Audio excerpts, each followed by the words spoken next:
মই জুবিন দা ঘৰত আহিবলৈ সুবিধা পাই মই খুব আনন্দিত আৰু মই ভাবোঁ জুবিন দাৰ যিটো আত্মা সকলৰ আত্মাতে আছে, কেতিয়াও পাহৰি নাযায়। অসমৰ সকলো ৰাইজৰ আত্মাত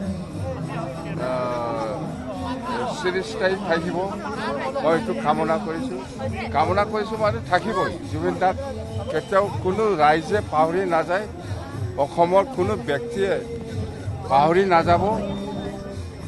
আৰু আমি ভাবোঁ জুবিন দাৰ সেই যিখিনি জীৱনত অসমবাসী ৰাইজৰ কাৰণে যিখিনি কাম কৰি গ'লে সেইটো কেতিয়াও আমি পাহৰি নাযাওঁ। ইয়াৰ কাৰণে মই এটলিষ্ট আমাৰ BTC অঞ্চলত কোকৰাঝাৰত মই জুবিন দাৰ এটা মেমৰিয়েল পাৰ্ক, ষ্টেচুৰ লগতে মেমৰিয়েল পাৰ্ক এটা বনাম বুলি আমাৰ ইতিমধ্যে ডিচিশ্যন হ'ল আমাৰ দলত, কিন্তু আমি বনাম।